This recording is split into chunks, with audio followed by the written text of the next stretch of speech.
السلام علیکم ورحمۃ اللہ وبرکاتہ. بسم اللہ الرحمن الرحیم. الحمد للہ رب العالمین والصلاة والسلام علی سید المرسلین وعلی آلہ وصحبہ اجمعین.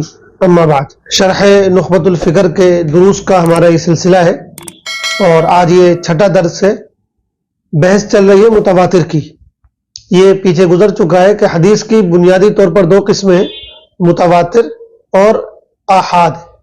متواتر کس کو کہتے ہیں، متواتر کی کیا شرطیں ہیں، انہی شرطوں کا یہ بیان چل رہا ہے. دو شرطیں پچھلے سبق میں گزر چکی ہیں. ایک تو یہ کہ متواتر اس حدیث کو کہا جائے گا جس کی سندیں بہت زیادہ ہوں، کثیر ہوں. اور دوسری شرط یہ ہے کہ وہ جو سندیں کثیر ہیں وہ اتنی کثیر ہوں اور ان کے راوی اتنے زیادہ ہوں کہ نیچر کے خلاف ہو ان کا جھوٹ پر اتفاق کر لینا. دنیا میں فطرتاً نیچر کے اعتبار سے عام طور پر اتنے لوگ جھوٹ پر متفق نہ ہو سکتے ہوں. تو یہ دو شرطیں پیچھے گزر چکی تھی. آج بقیہ کچھ شرطوں کا بیان ہے.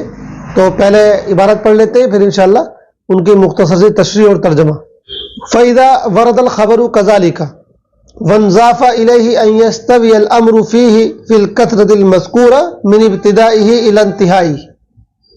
وَالْمُرَادُ بِالِاسْتِوَاءِ أَلَّا تَنْقُصَ الْكَثْرَةُ الْمَذْكُورَةُ فِي بَعْضِ الْمَوَاضِعِ لا اللہ تزید اذ الزیادۃ هنا مطلوبۃ من باب الاولی وان یکون مستند انتہائه الامر المشاہد او المسموع لا ما ثبت بقضیۃ العقل الصرف.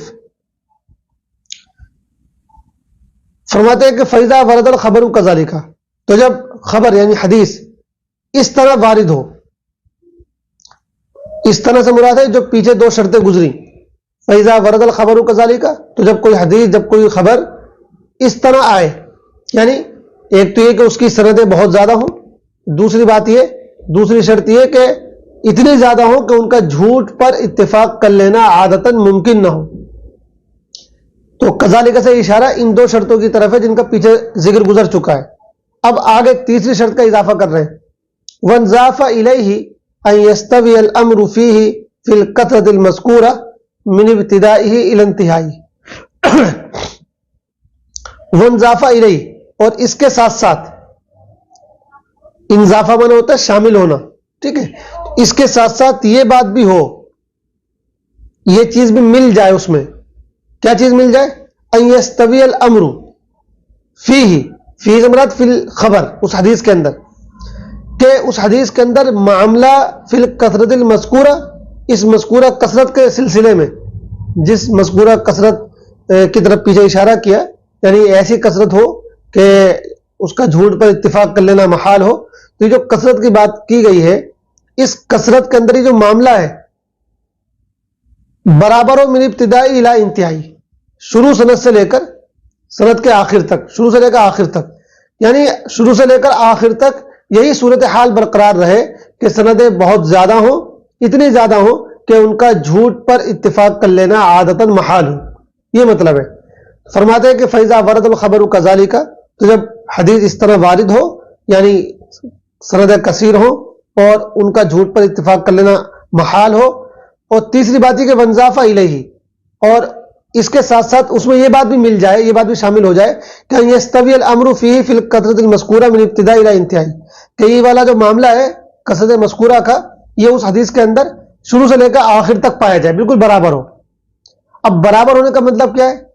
برابر ہونے کا مطلب یہ بالکل نہیں ہے کہ ہر جگہ جو ہے اگر 50 راوی تو ہر جگہ 50 ہی 50 ہو، یا اگر ہر جگہ 40 ہے تو ہر جگہ 40 ہی 40 ہو. یہ مراد نہیں برابری کا، بلکہ مراد یہ ہے کہ جو ایک خاص مقدار ہے، خاص تعداد ہے، اس تعداد سے راویوں کی تعداد کم نہیں ہونی چاہیے. زیادہ کتنے بھی ہو سکتے ہیں، تو زیادتی جو ہے وہ برابری کے خلاف نہیں ہے. ٹھیک ہے، مثال کے طور پہ ہم یہ مان لیتے ہیں کہ 10 لوگ جیسے متواتر کے لیے ضروری ہیں. ٹھیک ہے، تو اب یہ نہیں کہ اگر کسی جگہ 10 سے زیادہ ہو جائیں گے تو یہ برابری کے خلاف ہو جائے گا. نہیں، 10 سے زیادہ جتنے ہوں گے وہ تو اچھی بات ہے، 20 ہو، 50 ہو، 100 ہو، 1000 ہو، اس سے کوئی فرق نہیں پڑے گا. تو اگر تعداد کہیں بڑھ جاتی ہے تو اس سے کوئی فرق نہیں پڑے گا. تعداد گھٹنی نہیں چاہیے، یعنی کسی بھی جگہ آ کر تعداد اتنی کم نہیں ہو جانی چاہیے کہ ان کے کم ہونے کی وجہ سے یہ بات ممکن ہو سکتی ہو کہ وہ جھوٹ پر اتفاق کر لے. ایسی صورت کہیں پہ نہیں پائی جانی چاہیے. اور جیسا کہ پیچھے گزرا کہ اس کے لیے جو تعداد ہے کوئی خاص مقرر نہیں کہ 10 ہو کہ 8 ہو کہ 5 ہو، ایسی کوئی بات نہیں ہے۔ تو وہ ہمارے ذہن میں ملحوظ رہنا چاہیے کہ بھئی اتنی کثرت پائی جائے، اور یہ کثرت جو ہے ہر جگہ پائی جائے، اس کثرت میں کوئی کمی نہیں آنی چاہیے، اس کثرت میں بڑھوتری ہو جائے، اضافہ ہو جائے تو نور علی نور، بہت اچھی بات ہے۔ تو فرماتے کہ مراد ہو، اب یہ جو جملہ ہے تو جملہ معترضہ کے طور پر ہے، یہ شرط کے اندر داخل نہیں ہے۔ تیسری جو شرط ہے وہ تو بتا دی کہ کثرت کا یہ جو معاملہ ہے یہ شروع سے لے کر آخر تک پایا جائے، یہ تیسری شرط ہے۔ یعنی ایسا نہ ہو کہ ایک جگہ تو بہت زیادہ تعداد ہے اور ایک جگہ آ کر 2-4 لوگ رہ جائیں تو پھر یہ متواتر نہیں ہوگی۔ تو تیسری شرط یہ ہے کہ یہ کثرت جو ہے ہر طبقے میں ہر جگہ پائی جائے۔ اب یہ آگے جو بات آ رہی ہے 2 لائن کے اندر، یہ جملہ معترضہ کے طور پر ہے، چونکہ جب یہ کہا کہ یہ تعداد برابر ہو، یہ کثرت برابر ہو، تو کہیں کوئی برابر ہونے سے غلط مطلب نہ سمجھ لے، اس کی وضاحت فرما رہے ہیں کہ والمراد بالاستواء اللہ تنقص الکثرۃ المذکورہ فی بعض المواضع لا اللہ تزید اذ الزیادۃ ہنا مطلوبۃ من باب الاولی۔ یہ یہاں تک جملہ معترضہ ہے، کہہ رہے جو استوا کی ہم نے بات کی، برابری کی، تو والمراد بالاستواء، برابری سے مراد یہ ہے اللہ تنقص الکثرۃ المذکورۃ فی بعض المواضع، کہ یہ مذکورہ کثرت فی بعض المواضع کسی بھی جگہ کم نہیں ہونی چاہیے۔ تو برابری سے مراد یہ ہے کہ یہ مذکورہ کثرت جس کا ذکر کیا گیا، یہ والی کثرت، یہ لا تنقص، کم نہیں ہونی چاہیے، فی بعض المواضع، کسی بھی جگہ، لا اللہ تزید، لا المراد، یہ مراد نہیں ہے کہ اللہ تزید، کہ یہ کثرت کہیں بڑھے بھی نہیں۔ تو مراد یہ ہے برابری سے کہ وہ کثرت جو ہے جس کا ذکر کیا گیا ہے وہ کسی جگہ کم نہ رہ جائے، یہ مراد نہیں کہ بڑھ نہ جائے، بڑھ جائے گی تو بہت اچھی بات ہے۔ یہ زیادت ہونا مطلوبۃ من باب الاولی، اس لیے کہ یہاں یعنی اصول حدیث میں تو زیادتی جو ہے وہ بدرجہ اولا مطلوب ہے، مطلوب ہے من باب الاولی بدرجہ اولا۔ تو ہمارے یہاں یعنی اصول حدیث میں تو زیادتی بدرجہ اولا مطلوب ہے، جتنی زیادہ تعداد میں زیادتی ہوگی، جتنی زیادہ تعداد بڑھ جائے گی وہ تو اچھی بات ہے۔ تو برابری سے مراد یہ کہ تعداد گھٹنی نہیں چاہیے، اس لیول سے گھٹنی نہیں چاہیے جس لیول کا پیچھے ذکر گزر چکا ہے، اور یہ پیچھے گزر چکا ہے کہ اس لیول کی کوئی حد متعین نہیں کی گئی ہے، کوئی خاص تعداد متعین نہیں کی گئی ہے۔ تو یہ تیسری شرط ہو گئی۔ اس کے بعد اب وہی جو جملہ معترضہ تھا وہ ختم ہو گیا۔ اب جو سلسلہ کلام ہے وہ اس طرح ہے کہ فَإِذَا وَرَدَ الْخَبَرُ كَذَلِكَ وَانْضَافَ إِلَيْهِ أَنْ يَسْتَوِيَ الْأَمْرُ فِيهِ فِي الْكَثْرَةِ الْمَذْكُورَةِ مِنْ ابْتِدَائِهِ إِلَى انتهائِهِ وَأَنْ يَكُونَ مستند انتہائه الامر المشاہد اب المسموع لا ما ثبت بقضیت العقل الصرف۔ یہ چوتھی شرط ہے۔ اب وَأَنْ يَكُونَ، اور چوتھی شرط یہ ہے کہ ہو مستند انتہائه، اس خبر کے انتہا کا دار و مدار، مستند مانے جس پر ٹیک لگائی جائے، جس پر کسی چیز کا دار و مدار ہوتا ہے اس کو مستند بولتے ہیں۔ تو اس خبر کے انتہا، اس خبر کے اینڈ کا دار و مدار جو ہو قائم پر ہو الامر المشاہد، ایسی بات پر ہو جو مشاہد یعنی دیکھی جا سکتی ہو، مشاہدہ کی جا سکتی ہو، اب المسموع، یا اس کو سنا جا سکتا ہو۔ اور آگے اس کو واضح کریں گے، یعنی اس کا تعلق حصے چیزوں سے ہو، جن کو چھوا جا سکتا ہے، جن کو چکھا جا سکتا ہے، جن کو دیکھا جا سکتا ہے، جن کو سنا جا سکتا ہے۔ تو حواس خمسہ کے ذریعے جن چیزوں کا ادراک ہوتا ہے ایسی چیز سے تعلق ہونا چاہیے۔ تو یہ چوتھی شرط ہے، یکون مستند انتہائی، یعنی انتہائی خبر، اس خبر کی انتہا جو ہے اس کا دار و مدار، اس خبر کی انتہا کا دار و مدار الامر المشاہد اب المسموع، امر مشاہد یا امر مسموع ہونا چاہیے۔ اور اس کو آپ آسان زبان میں ترجمہ اس طرح بھی کر سکتے ہیں کہ خبر کا منتہا اور خبر کا مدار ان یکون مستند انتہائی، ہاں میں ضمیر جو ہے وہ خبر کی طرف لوٹ رہی ہے، تو خبر کا مستند یعنی خبر کا دار و مدار، خبر کا منتہا امر مشاہد یا امر مسموع ہونا چاہیے۔ لا ما ثبت بقضیت العقل الصرف، صرف یہ لفظ صرف ہے، صاد پہ زیر را پہ سکون، کوئی ایسی بات نہیں ہونی چاہیے ما ثبت جو ثابت ہو بقضیت العقل الصرف، صرف عقل کے ذریعے سے، خالص عقل کے ذریعے سے، صرف کا مطلب تھا خالص، تو جو خالص عقل کے قضیے سے، خالص عقل کے مسئلے سے ثابت ہو، ایسی بات نہیں ہونی چاہیے۔ یہ ترجمہ ہو گیا۔ کیا مطلب ہے اس کا؟ مطلب یہ ہے کہ اس حدیث کے اندر جو بات بتائی جا رہی ہے وہ بات ایسی ہونی چاہیے جس کو کانوں سے سنا گیا ہو، جس کو آنکھوں سے دیکھا گیا ہو، ٹھیک ہے، امر مشاہد یا امر مسموع ہونا چاہیے۔ کوئی ایسی بات نہیں ہونی چاہیے جو خالصتاً عقل کا مسئلہ ہو، جس کو سننے یا دیکھنے کی ضرورت نہیں ہوتی ہے، بلکہ اپنی عقل سے بھی جو ہے اس کا فیصلہ کیا جا سکتا ہے۔ خالص عقلی کوئی مسئلہ نہیں ہونا چاہیے، جی، تو چوتھی شرط یہ ہے کہ اس خبر کے اندر جو بات بتائی گئی ہے وہ ایسی ہونی چاہیے جو سنی جا سکتی ہو، یا جس کو دیکھا جا سکتا ہو، یا جس کو چکھا جا سکتا ہو، چھوا جا سکتا ہو. کوئی خالص عقلی قضیہ نہیں ہونا چاہیے جیسے عقل سے سوچا جاتا کہ دو چار ہوتے ہیں، اس طرح کی کوئی بات نہیں ہونی چاہیے. لیکن یہ جو چوتھی شرط لگائی گئی ہے، اس شرط کے بارے میں ہم تھوڑی سی ایک دوسری بات رکھنا چاہتے ہیں آپ کے سامنے کہ جب ہم متواتر کی بات کرتے ہیں تو دیکھیں متواتر کا تعلق جو ہے صرف حدیث سے نہیں ہے. یعنی متواتر یہ جو ایک اصطلاحی تو ہم حدیث میں پڑھ رہے ہیں تو ہمارا ذہن میں فوراً حدیث کی بات آتی ہے، لیکن کوئی بھی خبر متواتر ہو سکتی ہے. متواتر کا مطلب یہ کہ بھئی کسی خبر کو نقل کرنے والے بہت بڑی تعداد میں لوگ پائے جائیں تو اس خبر کا تعلق جو ہے وہ حدیث سے بھی ہو سکتا ہے، اور اس خبر کا تعلق کسی اور چیز سے بھی ہو سکتا ہے. تو دنیا کے واقعات میں، ٹھیک ہے، دنیا کے حالات میں، دنیا کی چیزوں میں بھی جو ہے متواتر ہوتی ہے. کوئی ایسی چیز جیسے سکندر اعظم ہے، ٹھیک ہے، سکندر اعظم کا تو تذکرہ ہے وہ متواتر طریقے سے اب تک پہنچا ہے. ہر زمانے میں جو ہے ہزاروں لاکھوں لوگ اس کا تذکرہ کرتے رہے، کتابوں میں لکھتے رہے. تو اس طرح کے بہت سارے واقعات ہیں جو ہم تک جن کا ذکر پہنچا ہے وہ تواتر کے ساتھ پہنچا ہے. تو یہ جو بات کہی جا رہی ہے کہ حدیث کے اندر جو متواتر ہے اس کی چوتھی شرط یہ ہے کہ اس میں جو بات بتائی جا رہی ہے وہ صرف خالص عقلی مسئلہ نہ ہو بلکہ وہ امر مشاہد یا امر مسموع ہو. تو یہ جو شرط اصول حدیث کے اندر داخل کی گئی ہے، بعض علماء کی رائے ہے کہ اس کا تعلق تو دراصل دوسری جو دنیا کی متواتر چیزیں ہیں، یہ دنیا کی جو خبریں ہیں، ٹھیک ہے، جن خبروں میں بہت سی خبریں متواتر بھی ہوتی ہیں، تو وہاں کے لیے یہ شرط لگائی گئی ہے کہ اس خبر کو تب تسلیم کیا جائے گا جبکہ اس کا تعلق حسی چیزوں سے ہو، امر مشاہد یا امر مسموع سے ہو. ہمارے ہاں جو حدیث کے اندر متواتر ہوتی ہے ان کے اندر یہ شرط لگانے کا کوئی خاص فائدہ نہیں ہے. وجہ یہ ہے کیونکہ حدیثیں جتنی بھی متواتر ہیں، ٹھیک ہے، جتنی بھی متواتر حدیثیں ہیں ان میں ٹوٹلی جو ہے امر مشاہد یا امر مسموعی کا ذکر ہوتا ہے. ان میں عقلی چیزوں کا کوئی ذکر ہی نہیں ہوتا ہے. کوئی ایسا مسئلہ جو خالص عقل کی بنیاد پر ثابت ہوا ہے وہ اس کا ذکر ہی نہیں ہوگا. اور اگر مان لیجئے کوئی ایسا معاملہ ہے بھی جو خالص عقل کی بنیاد پر ثابت ہوا ہے تو بھی حضور پاک علیہ الصلوۃ والسلام کی زبان مبارک سے نکلا ہوگا، آپ نے ارشاد فرمایا ہوگا. جب آپ نے ارشاد فرما دیا تو پھر وہ امر مسموع آ گیا. تو متواتر میں ایسی کوئی چیز ہوتی نہیں ہے جو ما ثبت بقضیۃ العقل صرف کے اندر داخل ہو. لہذا بعض علماء کی رائے ہے کہ یہ شرط جو لگائی گئی ہے یہ شرط اصول حدیث میں دراصل منطق کی اصطلاحات کے ذریعے سے آ گئی ہے، ورنہ خالص علم اصول حدیث کے لیے اور متواتر جو حدیث والی ہوتی ہے اس کے لیے یہ شرط لگانے کی کوئی ضرورت نہیں ہے. کیونکہ یہ شرط تب لگانا مفید ہوتا جب حدیثوں کے اندر جو ہے کچھ باتیں ایسی ہوتی جو امر مشاہد و مسموع میں ہوتی اور کچھ باتیں ایسی ہوتی جو خالص عقلی قضیے کے طور پر ہوتی.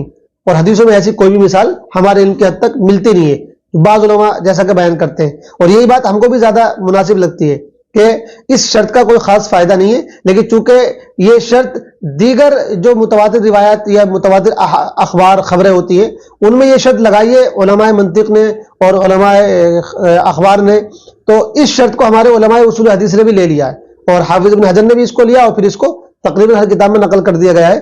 ورنہ بعض علماء کی رائے کے مطابق اس شرط کے لگانے کا کوئی خاص فائدہ نہیں ہے.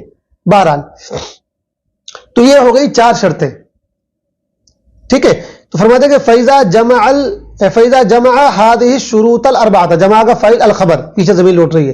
فیضا جمع الخبر هذه الشروط الاربعہ، تو جب کوئی خبر ان 4 شرطوں کو جمع کر لے، ان 4 شرطوں کی جامع ہو، یعنی جب کسی خبر کے اندر یہ چاروں شرطیں پائی جائیں. کون سی چاروں شرطیں؟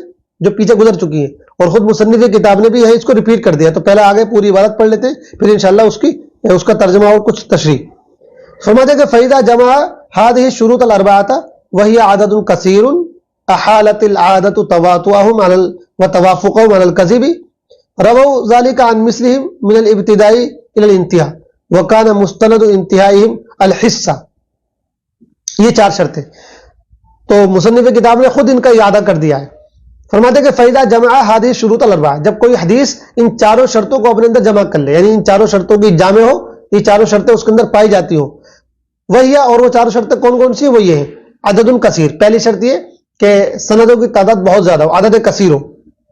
نمبر 2 احالت العادت تواتؤهم على الكذب، عادت نے، نیچر نے جھوٹ پر ان کے اتفاق کر لینے کو ناممکن بنا دیا ہو. یعنی عادتاً جو ہے دنیا میں اتنے لوگ جھوٹ ایک ساتھ نہیں بول سکتے. تو احالت العادت تواتؤهم وتوافقهم على الكذب، عادت نے یعنی نیچر نے, فطرت نے اتنے لوگوں کے جھوٹ پر اتفاق کر لینے کو, اتحاد کر لینے کو ناممکن بنا دیا ہو. یہ دوسری شرط ہے. رووا ذالک عن مثلہم من الابتداء الی الانتہاء, تیسری شرط ہے جس کا اوپر استوا کے ذریعے ان یستوی الامر کے ذریعے ذکر کیا تھا. یہاں اس طرح ذکر کیا کہ رووا ذالک, اس حدیث کو روایت کیا ہو, عن مثلہم, اپنے جیسے لوگوں سے. رووا یعنی اتنے زیادہ لوگوں نے, اتنی کثیر تعداد والوں نے رووا روایت کیا ہو ذالک, اس حدیث کو, عن مثلہم, اپنے ہی جیسے لوگوں سے. اپنے جیسے سے مراد کثرت میں اپنے جیسے لوگوں سے اتنی ہی کثیر تعداد سے روایت کیا ہو, من الابتداء الی الانتہاء, شروع سے لے کر آخر تک. یہ تیسری شرط ہو گئی. وکان مستند انتہائیم الامر الحس, وکان مستند انتہائیم الحصہ, اور چوتھی شرط یہ ہے کہ ان کا جو سلسلہ ختم ہو رہا ہے, ان کی جو آخری بات ہے اس کا دار و مدار حص چیز پر ہونا چاہیے. تو وکان مستند انتہائی, ان کا مدار, آپ مستند الانتہا کا پورا ترجمہ کر لیں مدار, اور ان کا مدار الحصہ, حصہ چیز پر ہونا چاہیے. تو یہ چار شرطیں ہو گئیں. اس کے بعد فرماتے ہیں کہ وانضاف الی ذالک ان یصحب خبرهم افادۃ العلم لسامعہ فہذا هو المتواتر. اس کو مصنف کتاب نے پانچویں شرط کے طور پر ذکر کیا ہے, لیکن اکثر علماء جو ہے اس کو شرط کے طور پر ذکر نہیں کرتے بلکہ اس کو نتیجے کے طور پر ذکر کرتے ہیں. یعنی جب یہ چار شرطیں پائی جائیں گی تو ان کا نتیجہ یہ ہوگا. لیکن مصنف کتاب نے تھوڑا سا الگ اس سلسلے میں اپنا نقطہ نظر پیش کیا ہے. وہ یہ کہتے ہیں کہ چار شرطیں یہ ہو گئی, اور ان چار شرطوں کے ساتھ ساتھ پانچویں شرط یہ پائی جانی چاہیے کہ انضاف الی ذالک, اس کے ساتھ ساتھ اس میں یہ بات بھی شامل ہو, وانضاف الی ذالک, اور اس کے ساتھ ساتھ اس میں یہ بات بھی شامل ہو ان یصحب خبرہم, کہ ان کی خبر میں موجود ہو, کیا موجود ہو, افادۃ العلم لسامع, کہ وہ سامع کو علم کا فائدہ دے, سامع کو علم کا فائدہ حاصل ہو جائے اس سے. خبر کے اندر یہ بات بھی ہونی چاہیے کہ جو بھی اس کو سنے اس کو علم کا فائدہ حاصل ہو جائے, یقین کا فائدہ حاصل ہو جائے. تو جب یہ شرط پائی جائے گی پانچویں, کہ یہ چاروں شرطیں پائی جائیں, ان کے ساتھ پانچویں شرط یہ ہے کہ سننے والے کو اس سے یقین حاصل ہوتا ہو, تو وہ متواتر, فہذا هو المتواتر, تو یہ متواتر ہوگی. لیکن بعض علماء نے, اکثر علماء نے اس کو بطور شرط کا ذکر نہیں کیا بلکہ اس کو بطور نتیجہ کا ذکر کیا کہ جب بھی یہ چار باتیں پائی جائیں گی تو اس کا نتیجہ یہ ہوگا کہ اس کے سامع کو, سننے والے کو یقین کا اور علم کا فائدہ حاصل ہوگا. یہ علم سے مراد یقین ہے. تو وانضاف الی ذالک, اس کے ساتھ ساتھ اس میں یہ بات بھی شامل ہو ان یصحب خبرہم افادۃ العلم لسامعہ, ٹھیک ہے. الی ذالک سے مراد ان چاروں شرطوں کے ساتھ ساتھ جن کا پیچھے ذکر گزرا, الی ذالک ان تمام باتوں کے ساتھ ساتھ انضافہ, ٹھیک ہے, یہ بات بھی شامل ہو ان یصحب خبرہم افادۃ العلم لسامعہ, کہ ان کی جو خبر ہے اس کے اندر یہ بات موجود ہو کہ افادۃ العلم لسامعہ, سننے والے کو اس سے علم کا فائدہ حاصل ہو. فہذا هو المتواتر. ابھی جو علم اور یقین کی جو بات چل رہی ہے, کیا مطلب ہے اس کا کہ سننے والوں کو علم کا اور یقین کا فائدہ حاصل ہو؟ اس پر تھوڑی سی تفصیلی گفتگو ہم آگے کریں گے. لیکن اکثر جو ہے ہمارے طلبہ جو ہے اس سلسلے میں الجھن میں رہتے ہیں کہ بھئی متواتر سے جو ہے یقین کا فائدہ حاصل ہوتا ہے. خود ہم بھی جب پڑھتے تھے تو بہت زمانے تک الجھن میں رہ کے بھئی متواتر سے یقین کا فائدہ حاصل ہونے کا مطلب کیا ہے, کیونکہ خود قرآن کی بہت ساری آیتیں ایسی ہیں جن میں ہم جب کوئی مطلب نکالتے تو یقین کا فائدہ حاصل نہیں ہوتا ہے, بلکہ یہ ہوتا ہے کہ یہ بھی مطلب ہو سکتا ہے اور وہ بھی مطلب ہو سکتا ہے. تو یہ مطلب نہیں یہاں پر متواتر سے یقین کا فائدہ حاصل ہونے کا, بلکہ یقین کا فائدہ حاصل ہونے کا مطلب یہ ہے کہ جب آپ کو وہ حدیث سنائی جا رہی ہے, تواتر کے ساتھ وہ آپ تک پہنچ رہی ہے, تو آپ ان خصوصیات کی بنیاد پر سنتے ہی فوراً مان لیں کہ ہاں واقعتاً یہ حضور پاک علیہ السلام کا ارشاد ہے. اتنے لوگوں نے نقل کیا ہے اور اتنے امانت دار لوگوں نے نقل کیا ہے, ہر زمانے میں بڑی تعداد موجود رہی ہے, تو پھر یہ واقعتاً یہ حضور پاک علیہ السلام کا ارشاد ہے, اس میں کوئی جھوٹ شامل نہیں ہے. اتنے لوگوں کی بات جو ہے نقل کی ہوئی جھوٹ نہیں ہو سکتی ہے.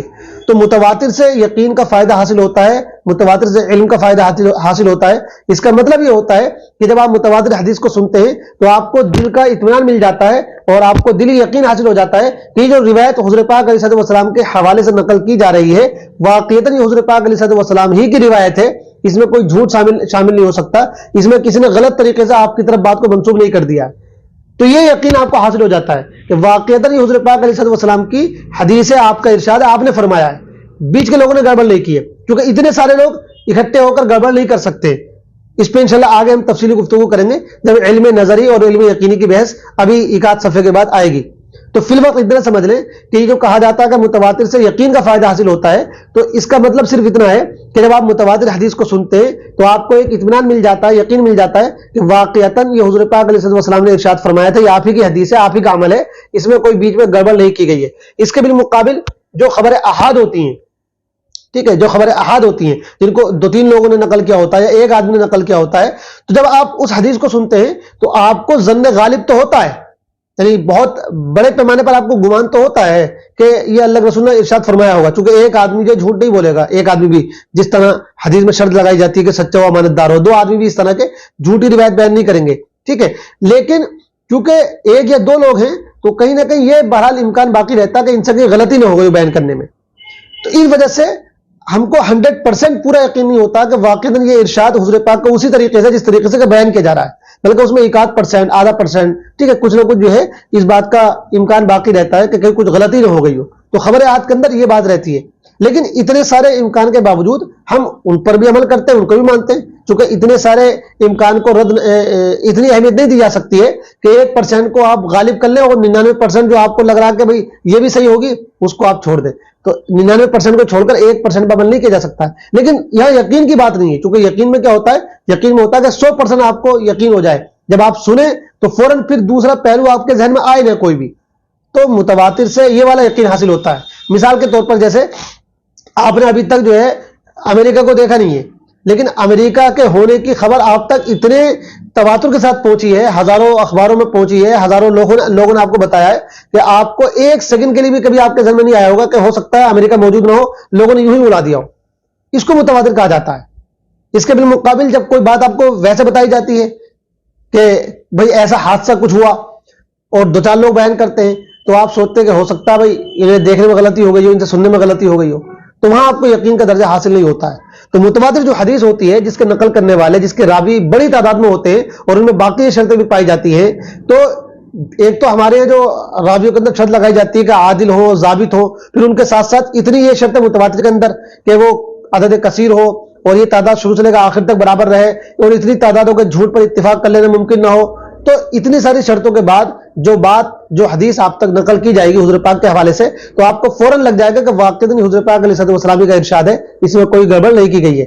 یہ دنیا کے خلاف ہے، دنیا کے نیچر کے خلاف ہے کہ اتنے لوگ جھوٹ بول جائیں۔